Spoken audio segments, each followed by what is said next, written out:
ఒక తల్లి కడుపున పుట్టకపోయినా నర్మదా ప్రేమలు సొంత అక్కా చెల్లెల్లాగా వాళ్ళ బాండింగ్ ఎంత మంచిగా అనిపించేదో. అక్కా చెల్లెళ్ళు అంటే ఇలా ఉండాలిరా అన్నట్టు అనిపించేదనమాట సీరియల్ చూస్తున్న ప్రతిసారి. ఎందుకంటే ఇద్దరితో ఒకే మాట మీద ఉండేవాళ్ళనమాట.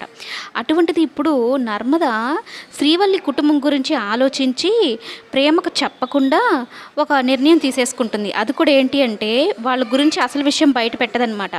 తను ఏం ఆలోచిస్తుందంటే రామరాజు ఇప్పుడు ప్రతి ఒక్క చిన్నదానికి ఊరకమంటే కింద పడిపోతున్నాడు కదా గుండె నొప్పని. ఈరోజు సింహాద్రి విషయంలో కూడా నమ్మక ద్రోహం చేశాడు అని సడన్గా గుండె పట్టుకొని కింద పడిపోతాడు, కుప్పకూలిపోతాడు. అది చూసి భయపడిపోతుంది అనమాట నర్మద. చిన్న విషయానికి కూడా మావయ్య తట్టుకోలేకపోతున్నారు అని, అందుకనే చెప్పకూడదు అని. అందులో భాగ్యం వాళ్ళు ఏం చేస్తారంటే అసలు నిజం ఒప్పేసుకుంటారు. కానీ ఇది కూడా ఒక నాటకమే అనమాట.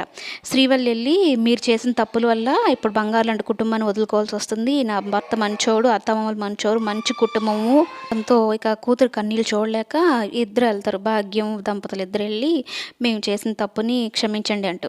అంటే బిజినెస్లు మొత్తం పోయాయని చెప్తారు, అసలు విషయం చెప్పరు.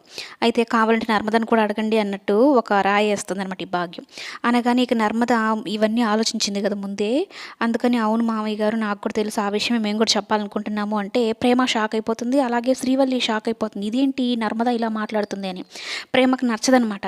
అక్క నువ్వు చేసిన తప్పు, ఆ అమ్మాయి వల్ల ఆవిడ వల్ల మనం ఎంత ఇబ్బంది పడ్డామో చూడలేదా, అనాథల్లాగా పెరిగాము ఈ ఇంట్లో, అనాథల్లాగా ఉన్నాం అసలు ఈ ఇంట్లో, చూసి ఎన్ని రాత్రులు ఎన్ని రోజులు ఏడ్చుకున్నావు నీకు తెలీదా, అటువంటిది నువ్వు వాళ్ళకి సపోర్ట్ చేస్తూ మాట్లాడేవేంటి, నాకైతే నచ్చలేదు, అసలు నువ్వు కూడా నాకు నచ్చడం లేదు, ఇక నీకు నాకున్న ఫ్రెండ్షిప్ కట్టు, అలాగే నీకు నాకు ఏ సంబంధం లేదు, నువ్వు నా అక్కవి కాదు ఏం కాదు అన్నట్టు ఇక దూరం పెట్టేస్తుంది. దూరం పెట్టడమే కాదు, ఇంకా నాకు దగ్గరగా ఉండొద్దు, నువ్వు నాతో ఇంకా ఉండకు అన్నట్టు మాట్లాడుతుంది. ఆ మాటలతో నర్మద గుండె పగిలిపోతుంది అనమాట.